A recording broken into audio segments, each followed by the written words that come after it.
In less than 1 week, we'll know who will compromise Cooperstown's next class. Tracking of the baseball writers' votes has 4 players running above the 75% threshold needed for induction to the Hall of Fame. Adrian Beltre, Joe Mauer, Todd Helton, and Billy Wagner. In his last year of eligibility, Gary Sheffield is just barely below the mark. So, Jack, right now it's 4 above that line, but we know from talking about this on past shows that that tends to trend away from that number because the final ballots come in and players lose votes. Right, the public ballots show those numbers, but the non-public ballots usually have a tendency to drag those numbers down. I don't see Adrian Beltre's number being dragged down. In fact, I'm shocked. Why isn't the 98.8 100%? But put that off to the side. He will be celebrating in Cooperstown this summer. Those other players, it's so close for all of them between Helton and Mauer and also Sheffield right there. I wonder, Michael, because of what we've seen in the past, will they be dragged under the 75% threshold? Well, the one who really has to worry is Gary, because this is the 10th year of eligibility. After this, he comes off the ballot, and, you know, you look at his numbers, it's Hall of Fame numbers. So, I mean, what are you holding against him?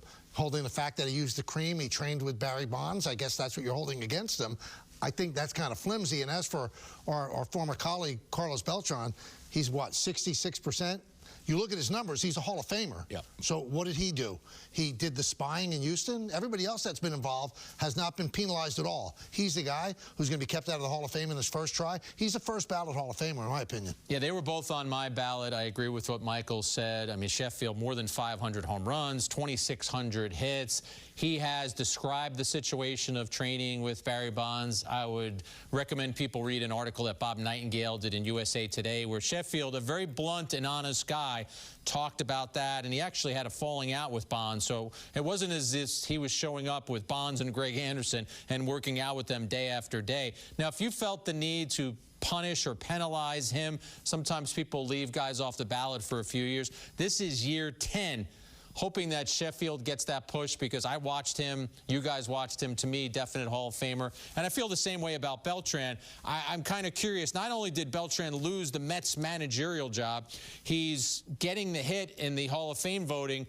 Cora and Hinch served a suspension and both right back to managing and again. Thriving. Yeah. Right. And everybody on the Astros thriving. They're all going to get big contracts. And he's the guy. He's the face of everything. I don't buy that at all. It's really, really odd. And Sheffield just recently did an interview, and he said something that I think a lot of people know but don't just say it out loud. There are guys in Cooperstown that have used steroids. Everybody knows, but they never got caught. There wasn't those big rumors about it. But within the game, we all know they did it. And they're in, and because he used the cream once, he's not in. I think it's hard for Gary to accept, because this guy has always been a guy who just spits out the truth. If he was guilty, I think he'd say, you know what, I did it, I'm guilty. Yeah. But he said, I used the cream once for a cyst on the back of my knee, and he said, there are guys in Cooperstown right now with plaques on the wall that we know did steroids. That's so on the fringe, and I know that in their final year of eligibility, I think with both Clemens and Bonds, you finally did vote for them, and with Sheff, it should be viewed the same way. This is his 10th year, and again, never a positive test, just admitted once he used the cream. I mentioned Greg Anderson before. Barry Bonds had Greg Anderson, and he had him as a trainer. And if you read the book Game of Shadows, you'd probably have a tough time putting the check next to Bonds' name. Roger Clemens had Brian McNamee.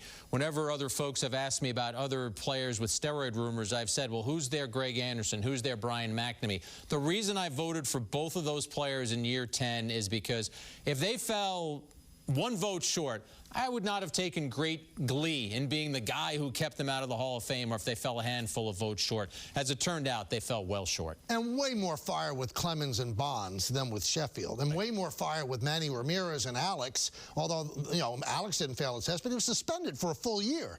But Gary Sheffield, there's none of that with him other than the fact that he used a cream behind his knee. So it's odd how people play judge and jury and with that ballot, and you know, without that much evidence.